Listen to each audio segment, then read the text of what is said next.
faites pas ça. Toi, une femme même, c'est dit que c'est quand toi, tu te réveilles le matin, au lieu de chercher à faire quelque chose, c'est le téléphone qui est dans ta main en train de bombarder message au gars. Pourquoi? Ceux-là, est-ce que vous savez ce qui se passe dans leur tête? Garçons, vous savez ce qui se passe dans leur tête? Ceux-là. Un gars avec qui tu sors, quand tu l'appelles la première, tu es tout le temps en train de l'appeler la première, tu es tout le temps en train de lui envoyer un message la première là. Le gars là, vous savez ce qu'il s'est dit? Dans sa tête là, vous savez ce qu'il s'est dit? Oh, celle-là, franchement, ça c'est le genre de fille même qu'on ne drague pas. C'est le genre de fille qu'on ne drague pas. Le genre de fille même qui n'intéresse pas les mecs. Donc elle est cloîtrée sur moi comme ça, elle est collée sur moi comme ça. Il n'y a même pas de challenge même sur sa vie. Donc elle là même, elle a fatigué un peu, mon cher. Elle a fatigué parce que c'est la même. Il n'a même pas peur de la perdre. Apparemment même personne même ne la regarde. Donc je suis son dernier recours. Je suis son espoir. C'est ce qu'il s'est dit.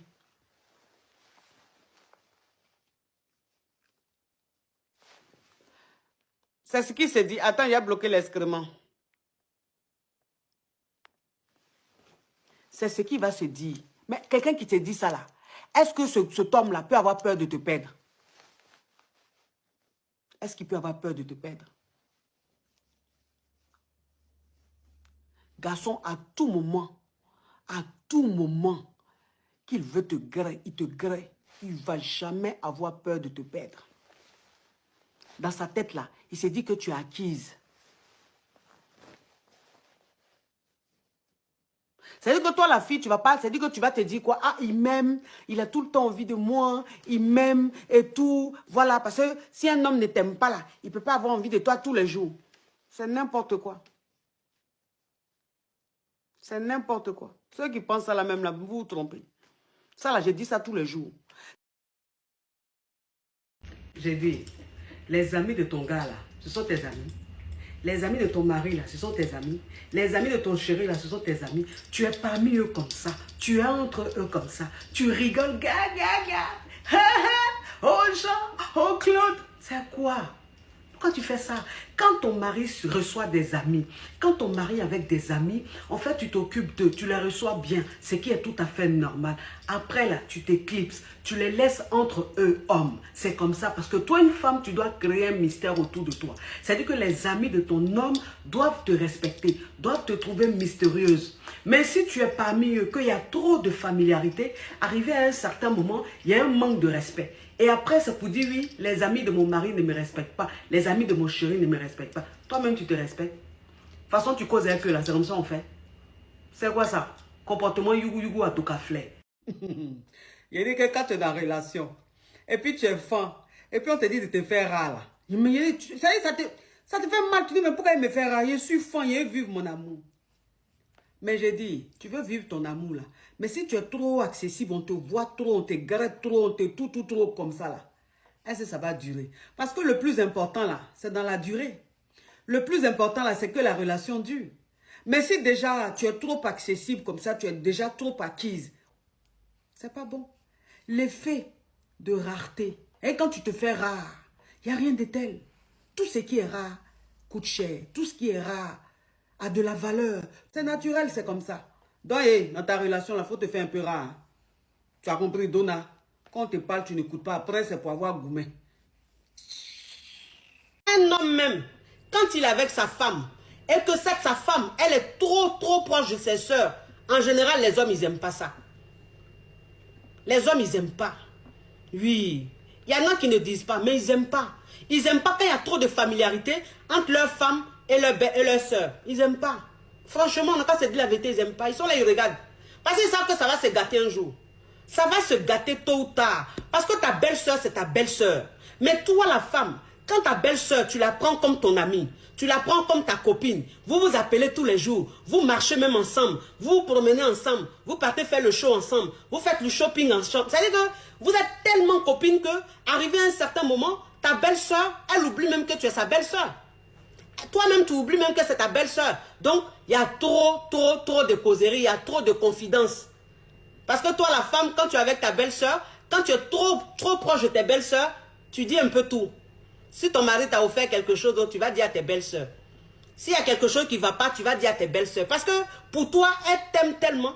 Pour toi, vous êtes tellement proches que tu ne dois rien leur cacher. Tu dis tout. Ton intimité là, ta vie de famille là, ton foyer là, tu racontes tout à ta belle famille, à tes belles-sœurs. Mais il dit, quand tu fais ça là, qu'est-ce qui se passe dans ta tête? Tu réfléchis comment? Tu réfléchis comment? On dit belle-sœur. On dit belle famille.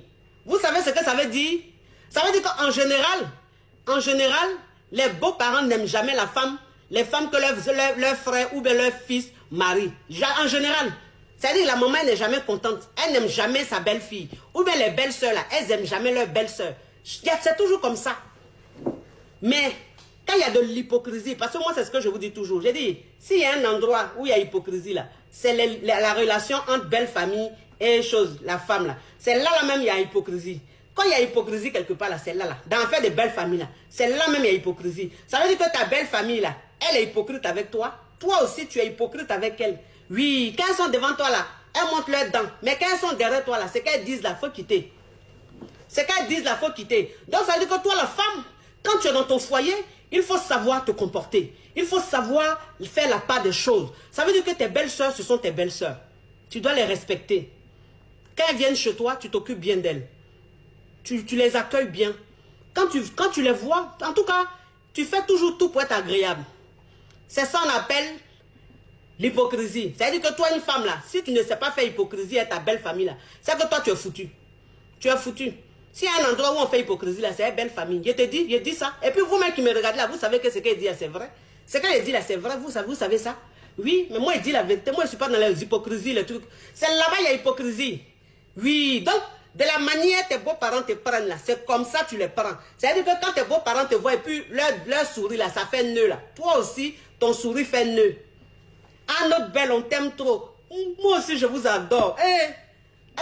Vous savez, vous m'avez bassé même tellement que je vous aime, tellement que je suis dans votre famille là même là. Vous m'avez bassé. C'est hypocrisie tout ça, mon cher. Nous tous, on est dedans, mon cher. Est-ce que pour faire hypocrisie à belle famille, on a besoin de choses, de suivre formation? On ne suit pas formation?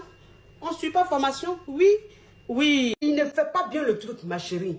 Moi, aujourd'hui, je te donne un conseil. Aujourd'hui, là, je te donne un conseil. La prochaine fois que vous allez mourir là, éteins la lumière. Il faut éteindre la lumière. Tu vas voir. Tu ne vas pas reconnaître ton gars. Tu ne vas pas reconnaître ton gars. Mougouli, il va te faire là. Jeu de rein, il va te faire. Les papas, il va te faire. Les dangereuses positions, il va te faire. Tu as dit, mais il ne reconnaît pas mon gars. C'est mon gars qui est en train de me faire ça, oui.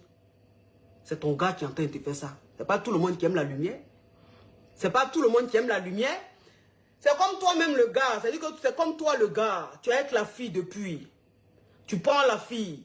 Tous les jours, c'est lumière. Tous les jours, tu es la go, tu veux ramponner la go, tu allumes la lumière. Tu allumes la lumière. La petite, elle ne fait pas les choses. La petite, elle ne fait pas les choses. Tu es là, tu es gêné. Tu dis, mais la petite, c'est comment? On est ensemble depuis, mais la petite, elle ne la sent pas. Quand elle la prend, elle ne la sent pas. Elle la sent un peu crispée. Je sens que la petite est gênée un peu. Pourtant, c'est ma go. Je ne comprends pas. Mais tu es fan de la petite.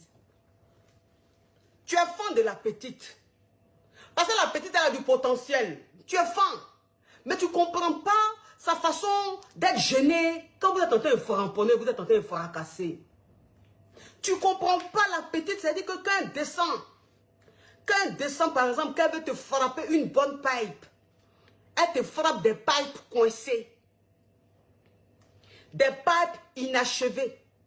Des pipes même, c'est-à-dire que tu sens que c'est pas vitamineux. Mon frère, la fille là, c'est pas parce qu'elle ne sait pas faire pipe. Hein. C'est pas parce qu'elle ne sait pas frapper la pipe. Hein. Elle sait frapper la pipe. Elle frappe bien même la pipe. Quand elle s'assoit sur toi, tu allumes la... Parce que vous savez, je vais vous dire une chose. Vous savez, je vais vous dire une chose. C'est pas tout le monde qui assume son corps. On n'a qu'à se dire la vérité. C'est pas tout le monde qui assume son corps. C'est pas tout le monde qui, face à la lumière, nu, peut se sentir à l'aise pour framponner. C'est pas tout le monde. Il y a des filles là, à la lumière là, elles sont un peu gênées. Pourquoi? Parce que souvent elles n'aiment pas leur poitrine. Souvent elles n'aiment pas leur ventre. Souvent elles n'aiment pas leurs fesses. Ou souvent, c'est-à-dire il y a un truc sur elles qu'elles n'aiment pas. Donc quand elle a la lumière là, Elle, là, au lieu de se concentrer sur le framponnement, elle se concentre sur comment elle va faire pour cacher ce qu'elle n'aime pas, là, pour ne pas qu'on voit.